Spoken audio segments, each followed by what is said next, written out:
কৃষ্ণ ৰৌতা আঞ্চলিক ছাত্ৰ সন্থা আৰু বিহু সমীক্ষা তৰফৰ পৰা এই গ্ৰীষ্মকালীন কৰ্মশালা ভাগিজে আয়োজন কৰিছে।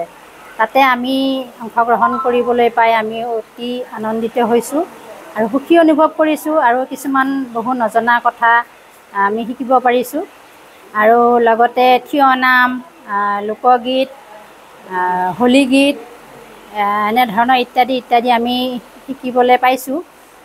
আৰু লগতে আমাৰ প্ৰশিক্ষক হিচাপে আমাৰ বৰপেটাৰ পৰা শ্ৰী নকুল দাস বাপ আহিছে। তেওঁ আমাক প্ৰশিক্ষণ দি আছে।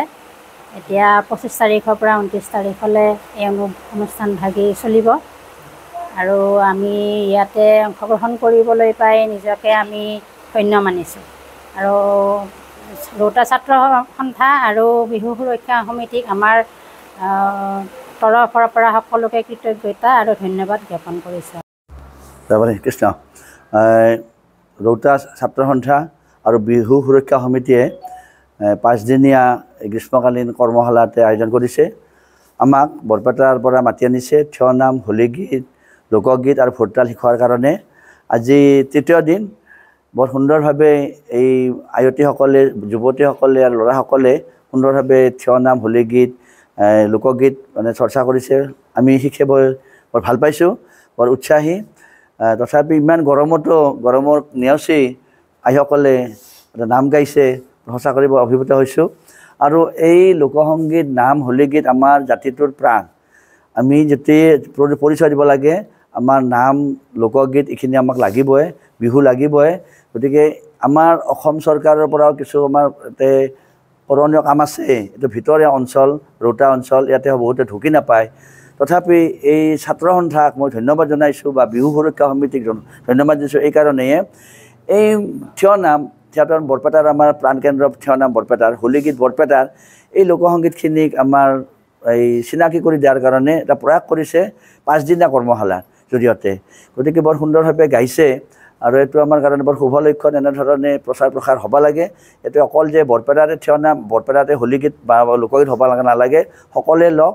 আৰু এইটো থিয় নামটো আমাৰতো লাগেই, মানুহৰ বিপদ আপদ বা মৃত্যু তিথিত থিয় নাম লাগে। দেউলৰ সময়ত আমাৰ হোলী গীত গোৱা হয়, লোকগীত লাগে। গতিকে আমি যিখিনি পাৰোঁ আমাৰ পৰা আমি এওঁলোকক দিয়াৰ ব্যৱস্থা কৰিছোঁ। তথাপি গৰম হ'লেও তেওঁলোকে বৰ সুন্দৰভাৱে ইয়াতে অংশগ্ৰহণ কৰিছে, বৰ ভাল লাগিছে। ৰৌতা আঞ্চলিক ছাত্ৰ সন্থাৰ উদ্যোগত আৰু ৰৌতা আঞ্চলিক বিহু সুৰক্ষা সমিতিৰ সহযোগত আমি 5 দিনীয়াকৈ এক গ্ৰীষ্মকালীন কৰ্মশালা আমি আয়োজন কৰিছিলোঁ। আৰু এই উক্ত গ্ৰীষ্মকালীন কৰ্মশালাত আমি থিয় নাম, লোকগীত, হোলী গীত আৰু ভোৰতালৰ এই কৰ্মশালা আমি আয়োজন কৰিছিলোঁ। আৰু এই কৰ্মশালাখন আমি সমল ব্যক্তি হিচাপে আমি বৰপেটাৰ নিবাসী লোকসংস্কৃতিৰ সাধক, ৰাজ্যিক বঁটাপ্ৰাপক সন্মানীয় আমাৰ নকুল দাস বাপক আমি আমন্ত্ৰণ কৰি আনিছিলোঁ। আৰু তেখেতৰ নেতৃত্বতে গোটেই আমি এই গ্ৰীষ্মকালীন কৰ্মশালাখন আমি আয়োজন কৰিছোঁ। আৰু তেখেতে আমাক যথেষ্টখিনি সহায় কৰি এই কৰ্মশালাখন আয়োজন কৰাত যথেষ্ট সহায় কৰিছে। আৰু ইয়াৰ লগে লগে আঞ্চলিক ছাত্ৰ সন্থাৰ সভাপতি সম্পাদক প্ৰমুখে কৰি সাংস্কৃতিক সম্পাদক আটাইখিনিয়ে সহায় সহযোগ কৰি আমাৰ এই কৰ্মশালাখন সুকলমে অনুষ্ঠিত কৰাত যথেষ্ট সহায় সহযোগিতা কৰিছে। গতিকে আমি আটাইকে অশেষ ধন্যবাদ আৰু কৃতজ্ঞতা জ্ঞাপন কৰিছোঁ। আৰু এই কৰ্মশালাখনত অংশগ্ৰহণ কৰি আমাক আই মাতৃ তথা যুৱক যুৱতীসকলে অংশগ্ৰহণ কৰি যি আমাক সহায় সহযোগিতা আগবঢ়াইছে, তেখেতসকলকো আমি যথেষ্টভাৱে ধন্যবাদ আৰু কৃতজ্ঞতা জ্ঞাপন কৰিছোঁ। অনাগত দিনত যাতে তেখেতসকলে এনেদৰে আমাক সহায় সহযোগিতা কৰি যায়, তাৰ বাবে আমি কামনা কৰিছোঁ। নমস্কাৰ।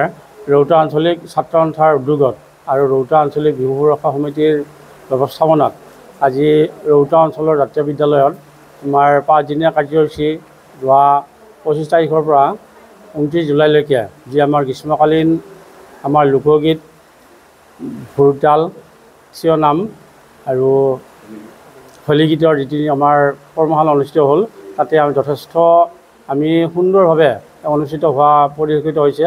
ইয়াত বিশেষকৈ আমাৰ বৰপেটাৰ পৰা আমাৰ প্ৰশিক্ষক শ্ৰদ্ধাৰ আমাৰ ৰাজ্যিক বঁটাপ্ৰাপক শ্ৰদ্ধাৰ নকুল দাস বাপজনাই যথেষ্ট কষ্ট কৰি এই গৰমত নেওচি আমাক সকলোকে যি আমাক যুৱক যুৱতী তথা আমাৰ আইসকলক তথা যুৱকসকলক যি আমাক শিক্ষা দিলে, লোক সংস্কৃতিৰ ক্ষেত্ৰত যি আমাক এটা শিক্ষা দিলে বা আগুৱাই নিয়াত সহায় কৰিলে, ভৱিষ্যত প্ৰজন্মৰ কাৰণে এটা বৰ সুন্দৰ এটা পদক্ষেপ। গতিকে আমি এনেধৰণে আমাৰ ৰৌতা অঞ্চলত এই বিদ্যাবিলাক বা এই সংস্কৃতিবিলাক যদি আমাক গঢ়ি তোলে তেতিয়াহ'লে আমি নিশ্চয় ভৱিষ্যতে আমি আগুৱাই যাব পাৰিম, আমাৰ প্ৰজন্মক আমি আগুৱাই নিব পাৰিম। এনেধৰণে কামনা কৰি আপোনালোকক আমি সকলোকে আমি কৃতজ্ঞতা আৰু ধন্যবাদ জ্ঞাপন কৰিছোঁ আৰু আমি এনেধৰণে আগুৱাই যোৱাত যাতে আমাৰ ঈশ্বৰে আমাক কৃপা কৰে তাৰ বাবে আমি প্ৰাৰ্থনা জনাইছোঁ।